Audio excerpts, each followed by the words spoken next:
예수님을 만난 사람들 시리즈 설교를 하고 있습니다. 거의 막바지에 이르고 있는데요. 오늘은 예수님 만난 사람들 중에 예수님과 가장 가까운 사람들이었던 예수님의 가족들, 형제들 이야기를 해보려고 합니다. 그 중에 예수님의 바로 밑동생 야고보에 대해서 함께 말씀을 나누도록 하겠습니다. 제가 예수님 만난 사람들 시리즈를 하는 이유는 1대1로 인격과 인격으로 여러분들이 예수님을 깊이 만나게 되기를 소망하는 마음 때문입니다. 여러분들도 1대1로 예수님을 만나야겠지만 이미 예수 그리스도를 인격적으로 경험한 사람들, 여러분들이 사랑하는 가족, 아직 믿지 않는, 아직 예수님을 알지 못하는, 예수님을 경험하지 못한 가족들도 만나야 되지 않겠습니까? 가족들, 부모, 형제, 자매, 또 친구들, 가장 사랑하는 사람들. 오늘은 여러분들의 가족과 형제와 자매와 가장 가까운 사람들이 예수 그리스도를 만나기를 소망하는 마음으로 이 설교를 들어주시면 좋겠어요.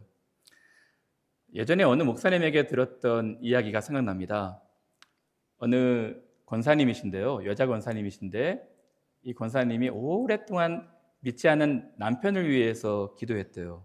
이 남편이 예배당을 가자고 하면 예배당 절대로 안 간다고 또 교회에 가는 권사님도 핍박하고 박해하는 그런 남편이셔서 새벽마다 나오셔가지고 기도를 하는데 어느 날은 남편의 구두를 가지고 나왔답니다.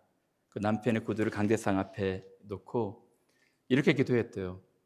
하나님, 남편의 구두를 먼저 가지고 왔습니다. 이제 구두의 주인도 구두를 좀 따라와서 예배할 수 있게 해주세요 하고 새벽마다 간절하게 구두를 품에 안기도 하고 앞에 놓기도 하고 기도를 했대요. 여러분들 중에 가족, 형제, 자매, 가까운 친구가 믿지 않는 분들이 있다면 여러분들 그 심정을 잘 알 거예요. 저분도, 저 지체도, 저 형제도, 저 자매도, 저 가족도 예수님 만나야 되는데 그런 간절한 소망 갖고 있지 않겠습니까? 그런 분들은 오늘 설교를 잘 들어주시길 바랍니다. 희망과 격려와 소망이 될 겁니다. 왜냐하면 예수님마저도 예수님의 동생들이 예수님 믿지를 않았어요. 희한하지 않겠습니까? 이게 가능하겠습니까? 성경에 보면 예수님의 동생도 예수님의 형제도 예수를 믿지 않았다라고 기록하고 있습니다. 심지어는요, 예수님의 형제들이 예수님을 믿지 않았을 뿐만 아니라 미쳤다고까지 했습니다. 자신의 동생들한테 미쳤다는 소리를 들은 예수님의 심정이 얼마나 마음 아팠겠습니까? 예수의 친족들, 원래는 패밀리입니다. 패밀리들이, 가족들이 듣고 예수님을 붙들러 나오니 이는 그가 미쳤다 하밀러라. 예수님 마음 너무 아팠을 거예요. 그리고 예수님의 동생들도 믿지 않았기 때문에 동네 사람들도, 마을 사람들도 이 믿지 않은 동생들, 가족들을 보고 예수님을 배척했을 거예요. 성경은 이렇게 말합니다. 이 사람이 마리아의 아들 목수가 아니냐? 예수님의 동생들을 언급합니다. 야고보, 요셉, 유다, 시몬 다 우리랑 같이 있는데 with us, 우리와 함께 있는데 얘네들도 우리랑 똑같이 지금 같이 공감하고 있는데 예수가 하나님의 아들이라고 하고 예수를 배척합니다.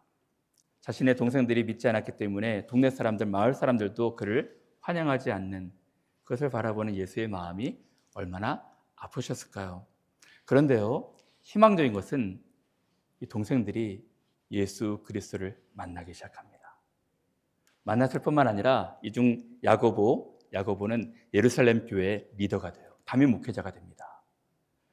담임 목회자가 됐을 뿐만 아니라 나중에 야고보서, 성경을 쓰고 있어요. 이 신약 서신 중에 야고보서, 유다서는 예수님의 동생들이 쓴 거예요. 예수 그리스도의 종, 그의 형제된 야고보와 유다가 쓴 것으로 전통적으로 이해를 합니다. 놀랍지 않습니까? 그리고 이 야고보 같은 경우는 나중에 순교까지 감당을 해요. 훌륭한 리더였습니다. 예루살렘 교회의 기둥이 되었어요. 예루살렘 교회의 거목이었습니다. 믿지 않았던 야고보, 유다가 나중에 이 예루살렘 교회를 위해서 기도하는 낙타 무릎이 됐습니다. 하도 교인들 교회를 위해서 기도해서 무릎이 딱딱한 낙타 무릎으로 알려진 인물이 바로 야고보입니다. 그것이 어떻게 가능했을까요? 여러분, 오늘 가족, 형제, 자매, 믿지 않는 친구들 위해서 기도하고 있는 분들이 있다면 잘 들어주시기를 바랍니다. 진짜 예수님의 동생들이 믿음이 없었을까? 예수님이 가는 곳마다 병자를 치유하고 기적을 베풀고 막 얼마 안 되는 음식을 가지고 5천 명, 2만 명을 먹이는데 진짜 예수님의 동생들이 믿음이 없었을까? 믿지 않았을까? 의문이 생겼습니다. 근데 아쉽게도 안타깝게도 요 초대교회에서는 특히 로마교회 3세기, 4세기 로마교회에서는 아닐 것이다. 예수님의 동생들, 친동생들이 어떻게 예수님을 믿지 않을 수가 있냐? 그래서 왜곡하기 시작합니다. 불행하죠. 그래서 이 로마교회에서는 어떻게 왜곡을 하냐면 예수님의 친동생들이 아니라 예수님의 형들이었을 것이다. 무슨 말이냐면 요셉이 전처가 있을 것이다. 로마교회에서 그렇게 왜곡을 해요. 요셉의 부인 마리아를 얻기 전에 전처가 있었고 전처를 통해 가지고 야고보, 요셉, 유다, 시몬, 여자 동생 살로메를 낳았을 것이다. 이렇게 얘기를 합니다. 그리고 마리아는 당시 16살이 됐을 것인데 그렇게 되면 되게 우스꽝스럽지 않겠습니까? 요셉은 나이가 많은 아저씨, 그리고 마리아는 16살 어린아이. 왜 그렇게 왜곡할까요? 마리아를 숭배하고 마리아를 높이기 위한 일환이었어요. 그래서 마리아 평생 동정녀설을 주장합니다. 마리아는 이제 예수 그리스도 낳고 나서 한 번도 정을 통하지 않은 동정녀로 끝까지 남았다는 거예요. 그래서 마리아를 신격화하기 시작했어요. 초대 로마 교회가. 안타까운 일이죠. 그리고 야고보가 예루살렘 목회자인 것들을 인정하고 싶어 하지 않습니다. 왜냐하면 베드로 우이설, 베드로의 그 후손들이 지금 교황으로 있는데 베드로가 초대교회 목회자라는 것을 인정하고 싶어가지고 야고보를 좀 폄하하기 시작했습니다. 그래서 예수 그리스도의 동생들이 아니었고 마리아가 낳은 사람은 예수 그리스도가 유일하다. 이런 주장을 하기 시작하는 거예요. 또 하나의 주장은 예수의 동생들은, 여기서 나오는 동생들, 믿지 않고 배척하고 미쳤다고 했던 동생들은 사촌들이었을 것이다.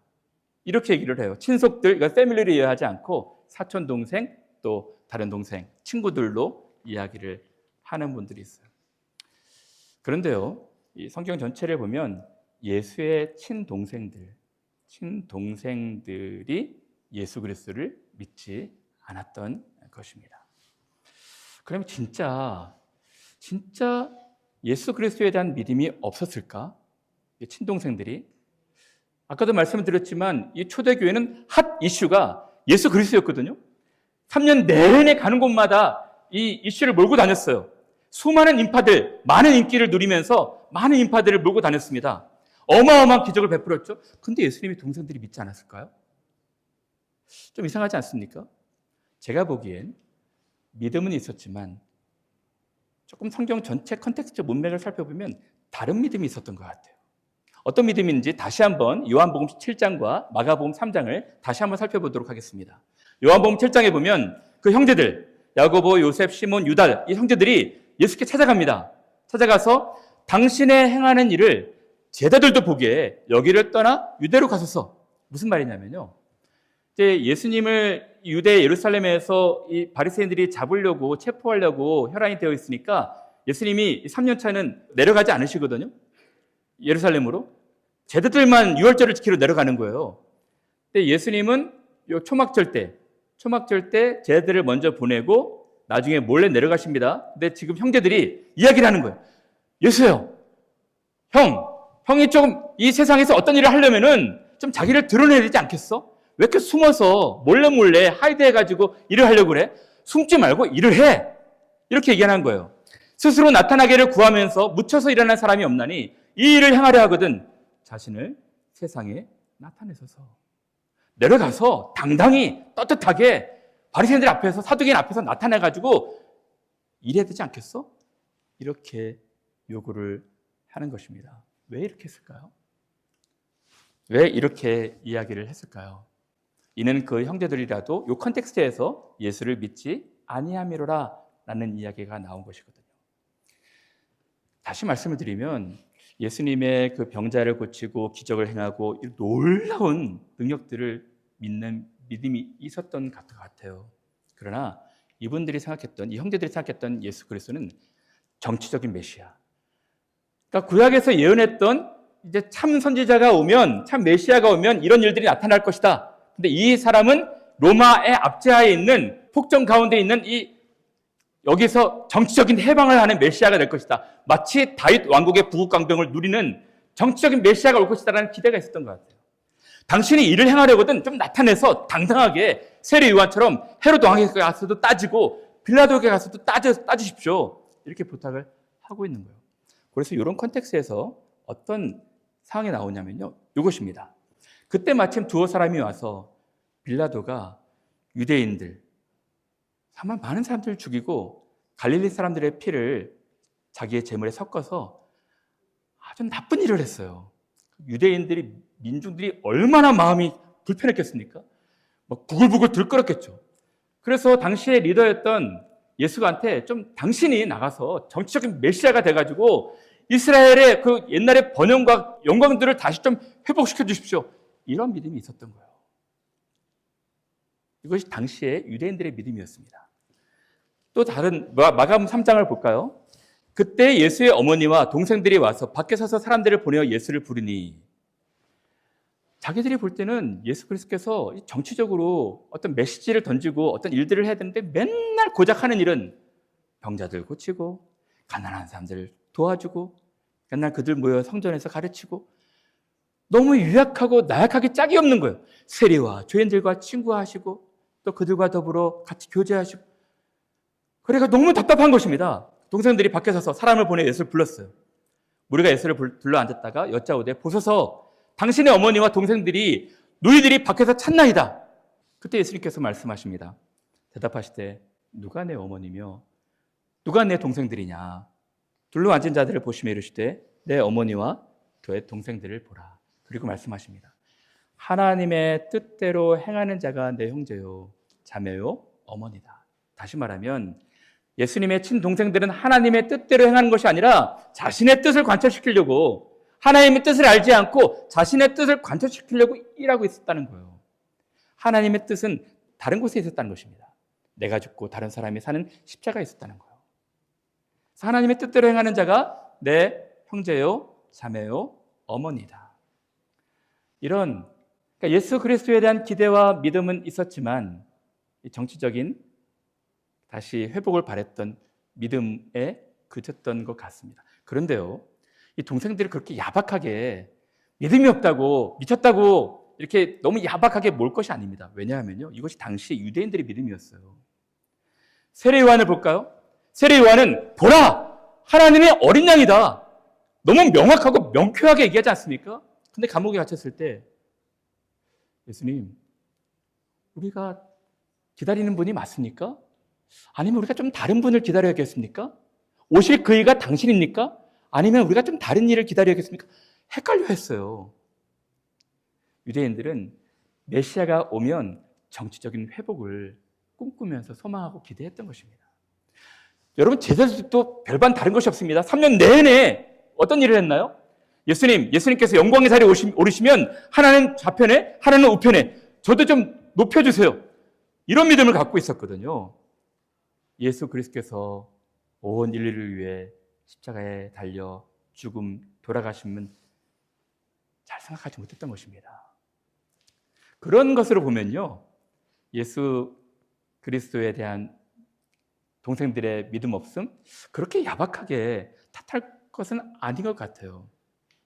사랑 여러분, 이러한 야고보, 요셉, 시몬, 유다, 이 동생들이 이제 나중에 깊은 변화를 맞게 돼요.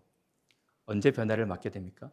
자기들은 예수 그리스도를 이렇게 이해하고 이렇게 바라보고 이렇게 해석을 했는데 전혀 엉뚱한 곳에서 이제 예수 그리스도를 만나게 됩니다.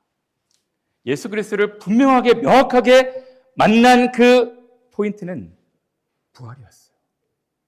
예수 그리스도가 십자가에 달려 돌아가실 때도 아무도 그렇게 예수 그리스도가 하나님의 아들이고 하나님의 놀라운 능력을 베풀지 잘 믿지 못했어요. 3일 만에 예수께서 부활하셨을 때, 그리고 부활하신 이후에 수많은 사람을 찾았을 때 인격적인 만남이 시작이 됩니다. 바울은 말합니다. 장사 지낸 바 되었다가 성경대로 사흘 만에 다시 살아나사, 먼저는 게바, 베드로입니다. 베드로에게 보이시고 후에 12 제자에게와 그 후에 500여 형제에게 일시에 보이셨나니 그 중에 지금까지 태반이나 살아있고 어떤 이는 잠들었으며, 그 후에 예수님의 동생 야고보에게 보이셨으며, 그 후에 모든 사도에게와 맨 나중에 만삭되지 못하여 난 자 같은 내게도 보이셨느니라. 흥미로운 것은요, 예수님이 부활하시고 40일 동안 수많은 사람을 만나셨는데 이 바울은 세 사람은 이름으로 언급하고 있어요. 베드로, 야고보, 자신, 바울. 수많은 사람을 만났는데 바울은 담메색에서 부활하신 예수 그리스도를, 나는 네가 핍박하는 예수라, 1대1 인격적인 만남, 부활하신 예수 그리스도를 만난 거예요. 베드로도 다른 사람들과 함께 만났겠지만 내가 너 사랑한다, 내가 너 사랑한다, 내가 너 사랑한다, 1대1 인격적인 만남이 있었겠죠. 흥미로운 것은요, 예수님의 동생 야고보는 따로 만나셨던 것 같아요. 어떤 만남인지 잘 모르겠어요. 어떤 정황인지 모르겠지만 자신의 동생은 1대1로 밤새도록 얘기하셨을 것 같아요. 야고보야, 동생아 하고 친히 야고보를 따로 찾으셔서 1대1로 인격적인 깊은 만남을 주셨을 때 이때 야고보가 변합니다. 이때 야고보가 놀랍게 변화가 돼요. 여러분, 부활하신 예수 그리스도를 만나야지 우리가 진짜 인격적으로 예수 그리스도를 만날 수가 있는 거예요.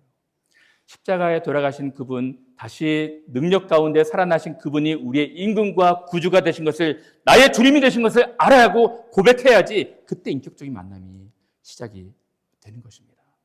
야고보는 이후에도 다락방에 다른 형제들과 함께, 어머니와 함께 찾았어요. 그래서 다락방에서, 마가의 다락방에서 간절히 기도하며 성령을 경험합니다.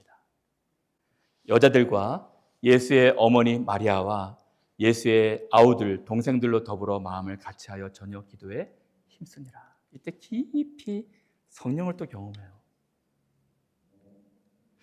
그래서 이 부활하신 그리스도 또 성령을 경험한 이 겁쟁이 제자들이 능력 가운데 사내들인 공회원에서 기탄 없이, 학문 없는 사람인 줄 알았는데 기탄 없이 말하지 않습니까? 그리고 이 사람들이 아무 성경도 이해하지 못해서 예수님 이게 무슨 말씀이세요? 계속 가르쳐달라고 했는데 이 성령을 경험한 뒤에 요엘서도 해석하고 시편도 해석하고 너무 성경을 탁월하게 해석을 하거든요. 예전에는 욕망 가운데 사로잡혀서 좌우 우편을 노렸는데 지금은 거의 모든 사람들이 다 순교를 당할 정도로 놀라운 사람들로 변화된 기점은 부활하신 예수 그리스도를 만나는 것이었어요. 부활하신 예수 그리스도를 만나고 성령을 경험했을 때였습니다. 그 이후에 여러분, 야고보가요 어떤 인물로 바뀝니까? 야고보는 초대 교회 예루살렘의 리더가 됩니다. 지도자가 돼요. 목회자가 됩니다. 그래서 베드로가, 원래 베드로에게 교회를 맡기셨죠. 베드로가 감옥에서 나와가지고 어떤 다른 곳으로 잠깐 피신할 때 야고보에게 형제들을 부탁합니다. 야고보에게 예루살렘 교회를 부탁하는 거예요. 그리고요, 사도 바울이 나중에 다메섹에서 부활하신 예수님 만나고 이제 3년 동안 아라비아 광야에 있다가 다시 예루살렘을 찾았을 때 누굴 찾는지 아십니까? 게바와 야고보를 만나요. 그것은 베드로와 야고보가 초대교회 리더 목회자였다는 것입니다.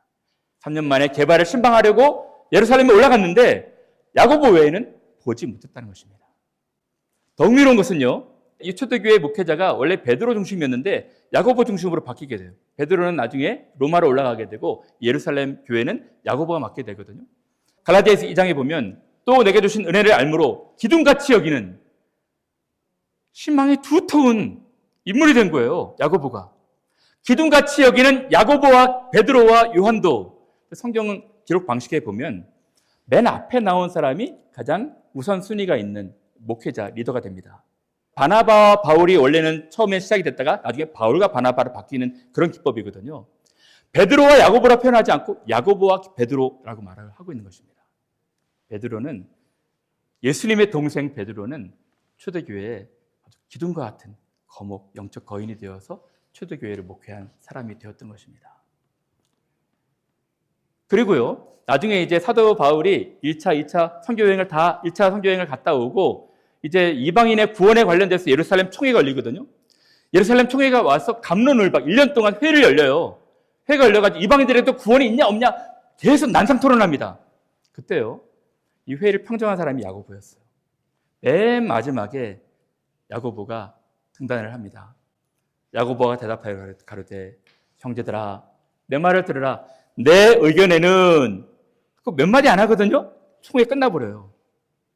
그 정도로 야고보는 예루살렘 교회에 실망이 두터운 많은 사람들에게 신뢰를 얻는 사람이었던 것입니다. 그리고 베드로가 로마에 있을 때에도 바울이 모든 선교 여행을 마치고 예루살렘에 3차 선교 여행을 마치고 예루살렘에 왔을 때 야고보가 그를 맞이하고 있어요. 예루살렘에 이르니 형제들이 우리를 기꺼이 영접하거늘 야고보에게로 바울이 일행이 들어가서 함께 지속을 하게 되는 것입니다. 야고보는 처음에는 예수님을 믿지 않았을 뿐만 아니라 형이 미쳤다고 자기들 때문에 동네 사람들도 예수님을 배척했던, 예수님 마음을 참 아프게 했던 인물이었어요. 근데 야고보가 부활하신 예수 그리스도를 만나고 너무 놀라운 사람으로 변화가 됩니다. 진리를 만난 것이죠. 여러분, 제가 지난주에 청년부 친구들과 함께 좋은 교제를 나눴거든요. 청년부 친구들이 저한테 부탁을 했어요. 목사님, 진리가 무엇입니까? 기독교 진리가 왜 진리인지 저희들한테 좀 설명 좀 해주십시오. 단서를 달았습니다. 단 20분 안에 좀 해주십시오. 20분 안에 기독교 진리를 좀 설명을 해달래요. 근데 제가 성공했어요. 18분 만에 끝났습니다. 근데 제가 그런 단서를 달았어요. 예수님이 오셔도 20분 만에 진리를 얘기할 수는 없을 것 같다. 여러분, 진리는요 20분만 아니라 20시간 아니고 2달, 2년을 얘기해도요 잘 이해를 못해요. 여러분, 예수님 보십시오. 제가 그런 전제를 달았거든요. 예수님은 그 진리 자체 아니었겠습니까? 내가 곧 길이요 진리요 생명이니, 진리를 계속 설파하시고 진리를 전하시는데 안 믿었어요. 많은 사람들이 오해했습니다. 진리는 예수님이 오셔도, 사도 바울이 오셔서 설명을 하고 설교해도 진리를 듣지 않을 수 있어요. 예수님도 오해를 받으시고 심지어는 오해 때문에, 진리를 전하시는 것 때문에 죽음까지 당하시지 않습니까? 진리는요 이해되는 것이 아니라 경험되는 것입니다. 아무리 진리를 이해하려고 성경 읽고 또 그렇게 해봐도 우리 마음속에 예수 그리스도를 경험적인 부활하신 예수 그리스도를 만난 만남이 없다면 아카데믹하게 그치는 거예요. 여러분, 진리를 이해하는 것도 필요하겠지만 진리는 경험되어야 됩니다. 모세가 이 떨기나무에 불이 붙은 현상을 보면서 이것이 어떠한가 하여 가만히 단순한 지적 호기심, 탐구심으로 다가갔지만 하나님이 막으셨거든요. 가까이 오지 말아라. 너가 선 곳은 거룩한 곳이니 내 발에서 신을 벗어라. 경건한 마음으로 나오라는 것입니다. 그러므로 저는 여러분들이 유한하고 제한된 사고방식, 과학적 지식, 이 이성을 가지고 예수님을 이렇게 재단하고 알려고 그런 마음을, 지적 호기심을 갖고서는 안 됩니다. 겸손한 마음, 경건한 마음으로 하나님, 제게 좀 말씀을 들려주십시오. 부활하신 예수 그리스도를 만나게 해주십시오. 야고보는요 3년 내내, 어떻게 보면 33년이겠죠. 33년 내내 가까이 있었던 치밀한 형을 알지 못했다가 부활하신 예수 그리스도 만난 그날 밤, 그날 모든 문제가 다 해결이 된 거예요. 사랑하는 여러분, 저는 그런 만남이 여러분들에게 있었으면 좋겠습니다. 어느 철학자의 고백입니다. 어느 철학자가, 아주 유명한 철학자가 그런 고백을 했어요. 자기가 예수 그리스도를 안 믿는 이유는 도무지 이해가 되지 않아서 안 믿는데요. 어떻게 신이 죽을 수가 있고 신이 세상에 내려와서 자기를 그렇게 헌신짝처럼 자기의 목숨을 버릴 수가 있느냐, 이해가 되지 않는데요. 근데 그 철학자가 나중에 믿게 되었어요. 믿게 된 이유도 똑같습니다. 이해가 되지 않기 때문에 믿는다는 것입니다. 다른 종교와 다른 신들은 다 이해할 수 있는 만한 합리적이고 그렇게 설득적인 것인데, 기독교는 자기가 볼 때는 전혀 이해가 안 되는 종교래요. 자기는 이해가 안 되기 때문에 믿는다는 것입니다. 하나님이 자기가 만드신 사람들을 구원하시기 위해서 세상에 오셔서 자기 자신을 버리신, 그 이해가 안 되는 복음이기 때문에 제가 경험적으로 예수 그리스도를 믿고 싶다는 거예요. 사랑하는 여러분, 어쨌든 요 야고보가 이제 부활하신 예수 그리스도를 만나고 오순절 다락방에서 성령을 경험한 뒤에 예루살렘 목회자가 되거든요. 근데요, 야고보는 이제 낙타 무릎이었던 의로운 야고보는 놀라운 일들을 합니다. 10년, 15년 뒤, 십자가에 달려 돌아가신 10년, 15년 뒤 계속 예루살렘에 남아있으면서 이제 사람들을 목회하기 시작하는데요. 이 로마의 당시에 핍박이 가득해가지고 디아스포라 많은 사람들 막 흩어졌거든요. 당시 초대교회가 직면한 문제는 두 가지였습니다. 첫 번째는 핍박이었어요. 핍박보다도 더 중요한 문제는 내부 갈등이었습니다. 이제 흩어진 사람들이 거기서 유대인과 이방인들의 갈등, 또 갑자기 부자가 된 사람이 가난한 사람들을 멸시하고 헐벗은 사람들, 그 사람들 돌보지 않는 그런 내부 간의 갈등들이 신앙의 형식화가 정말 문제였거든요. 그래서 야고보서를 씁니다. 여러분, 여기서 야고보는 예수님의 제자 세베대의 아들 야고보가 아니고요, 동생 야고보입니다. 야고보를 쓰면서 던지는 메시지는 시험을 찾는 자, 시련을 찾는 자가 복이 있도다. 끝까지 견디면 우리가 생명의 면류관을 얻게 될 것이다. 그리고 두 번째 메시지는 교회 안에는 내부 갈등이었습니다. 어떤 강한 자가 약한 자를, 부자가 가난한 자를 돌보지 않고 서로 형제 사랑이 식어지고 서로를 사랑하지 않고 나는 믿음이 있는 죄, 믿음이 있다 하면서 전혀 사랑이 없는, 존중하지 않는, 존경하지 않는 모습을 보고 행함이 없는 믿음은 죽은 믿음이라 이 컨텍스트에서 얘기를 한 것입니다. 내 형제들아, 만일 사람이 믿음이 있노라 하고 행함이 없으면 무슨 유익이 있으리요? 형제들이 헐벗고 형제들이 지금 가난한데 도와주지 않으면 그 믿음은 가짜다. 죽은 믿음이다. 라고 이야기를 한 것입니다. 야고보는 이 간절한 마음으로 야고보서를 쓰고 AD 69년에 순교를 당합니다. 유대인들이 너무 이 예수님의 동생 야고보의 영향력, 야고보가 너무 미워가지고 성전 꼭대기에 데리고 들어가서 거기서 밀쳐 떨어뜨려서 야고보를 죽입니다. 근데 야고보가 거기서 죽을 줄 알았는데 떨어져도 여전히 살아있거든요. 그래서 돌로 확인 사살까지 해서 돌로 다 쳐 죽여버립니다. 그때 유세비우스 교회사가가 그 야고보가 죽으면서 이런 말을 남겼다고 합니다. 아버지여, 저들의 죄를 용서해 주십시오. 자기들이 하는 일을 알지 못하기 때문입니다. 형 예수 그리스도가 십자가상에서 돌아갈 때 똑같은 이야기를 하고 죽은 것이에요. 스데반이 천사의 미소를 하고 아버지여, 저들의 죄를 용서해 주세요. 자기들이 하는 일을 알지 못하기 때문입니다. 왜 그랬을까요? 예수가 형이 미쳤다, 형을 배척하고 형을 믿지 않고 그럴지라도 예수 그리스도는 야단치거나 윽박지르거나 그러지 않았습니다. 계속해서 동생들 참고 또 참고 또 참고, 이 동생들이 알지 못하기 때문에 그래요. 하나님 아버지, 저들을 용서해 주세요. 알지 못해서 하는 것입니다. 그 기도했던 그것이 깊이 인상적으로 남았던 것 같아요. 그래서 자기를 죽이는 유대인들, 저들이 알지 못하기 때문에 그렇습니다. 저들의 죄를 용서해 주세요 하고 AD 69년에 죽습니다.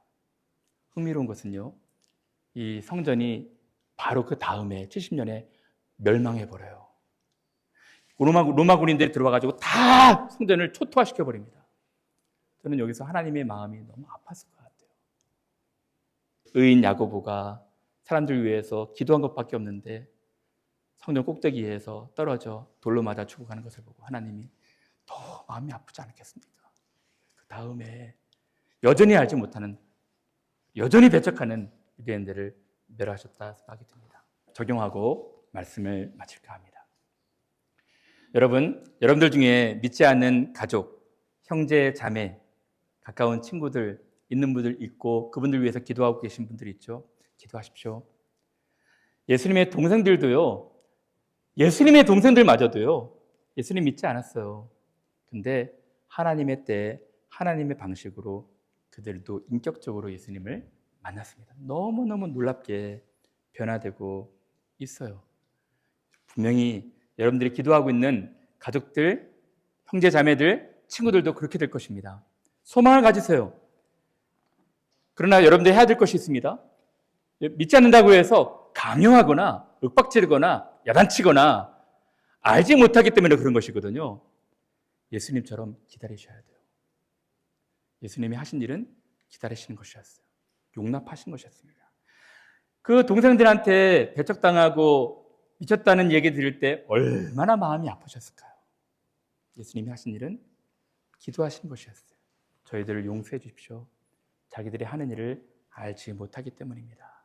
또 참고 또 참고 또 참으신 거예요.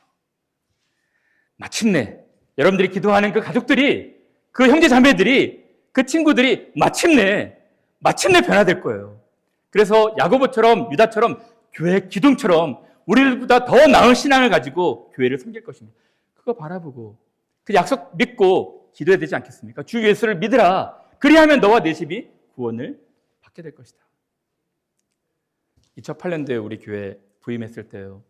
그때 이민 유학교회를 어떻게 목회할까 고민하고 기도하고 있던 제게 선배 목사님이, 저 북쪽에서 한인교회를 하시는 선배 목사님이 저한테 너무 은혜스러운 감동적인 이야기를 들려주셨어요. 우리 오래된 분들은 다 들으셨을 거예요.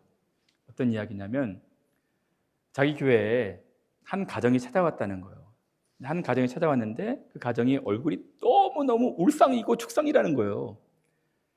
너무 불편한 마음으로 맨 뒤에 앉아서 이렇게 예배를 드린대요. 근데 나중에 알고 보니까 자기한테 좀 부탁하려고, 목사님한테 좀 부탁하려고 찾아왔던 모양이에요. 그래서 그분 스토리를 얘기했답니다. 사실은 자기가 한국에서 과학기술 노조 위원장으로 오랫동안 이렇게 일을 했는데 지금 이곳에 박사 공부하러 왔습니다. 박사 공부를 하는데 사실 저는 넌 크리스찬입니다. 그리고 크리스찬에 대해서 별로 이렇게 호감도 있지 않습니다. 별로 교회도 이렇게 좋아하지 않는데요. 우리 아이들이 처치스쿨 아이들을 좀 보내고 싶은데 처치스쿨을 보내려면 목사님의 좀 사인이 필요하답니다. 그래서 목사님 죄송하지만 제가 이 교회 앞으로 다닐지 안 다닐지도 모르겠지만 어쨌든 좀 사인 좀 해주십시오 라고 부탁을 했대요. 목사님이 어떻게 말씀하셨겠습니까? 목사님이 그렇게 말씀하셨겠죠. 아니 저는 그래도 목사인데 여기 출석하지도 않으시는 분인데 어떻게 제가 이 출석한다고 이렇게 거짓말을 할 수가 있겠습니까? 라고 말씀하셨대요. 그런데 목사님이 제안을 하신 것이 뭐냐면 그럴지라도 한 달에 한 번만이라도 출석하시면 제가 그 아이들, 자녀들 학교 보낼 수 있도록 좀 사인을 해드리겠습니다 라고 목사님이 그 타협점을 찾아서 말씀하셨대요. 예, 알겠습니다. 그럼 저희들이 한 달에 한 번씩, 꼭 한 달에 한 번씩은 교회 출석하겠습니다 라고 이야기를 했답니다. 한 달 지나고 두 달 지나고 6개월 지나는데 정말 어김없이 약속을 잘 지키셨대요. 한 달에 한 번씩은 꼭 출석하셔서 예배를 드리셨대요. 근데 맨 뒤에서 예배를 드리시는 분이 이제 한 6개월 지나서는 중간으로 나오시더니 한 1년 있을 때는 맨 앞으로 나오셔서 예배를 드리고 그러셨대요. 그리고 한 달에 한 번씩 오셔야 되는 분이 약속을 어기고 한 달에 2번도 오고 3번도 오고 4번도 왔대요. 그래서 목사님이 아니 약속이 다르잖아요. 우리 한 달에 한 번씩 오시기로 했는데 왜 이렇게 자주 오시는 거예요? 라고 물어보셨답니다. 근데 그 분이 그런 얘기를 했대요. 목사님, 어떻게 하면 세례를 받을 수 있나요? 목사님, 제가 세례 받고 싶습니다. 목사님, 제가 아직 잘은 모르겠지만 예수 그리스도에 대해서 더 알고 싶고 예수 그리스도를 믿고 싶은 마음이 생깁니다. 저 좀 세례를 받을 수 있도록 저를 좀 가르쳐 주십시오. 그래서 교육 공부가 되고 나중에 세례를 받으셨대요. 온 가족이 다. 그리고 나서요, 그분이 박사를 마치시고 이제 교회를 떠나는, 한국으로 돌아가는 때 맨 마지막 예배 때 앞에 나와서 인사를 하는 시간이 있었답니다. 인사를 할 때 이렇게 얘기를 했대요. 사실 저는요, 이곳에 온 이유는 박사 학위를 받으러 왔습니다. 근데요, 박사 학위보다도 더 소중한 세례 증서 가지고 돌아갑니다. 이런 간증을 했답니다.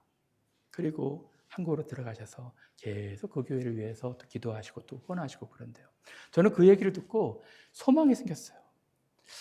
그래, 이민유학교회를 이런 마음으로 우리 교회를 찾는 모든 분들이 예수 그리스도를 인격적으로 1대1로 만나고 돌아가실 수 있도록 그래서 이곳에 오신 목적이 어떤 것일지라도 예수 그리스도를 만나고 돌아가시는 교회가 될 수 있도록 기도하자.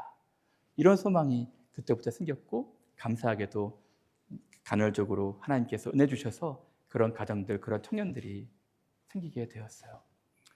함께 기도해 주시길 바랍니다. 우리 교회가 예수 그리스도를 알지 못하는 가족들이, 형제 자매들이, 친구들이, 우리 지체들이 정말 예수 그리스도를 인격적으로 만나서 예수 그리스도 안에서 생명을 얻고 영생을 얻는, 그래서 기둥같이 하나님의 교회를 섬기는 우리 귀하분들 될 수 있도록 함께 기도하시기를 간절히 바랍니다.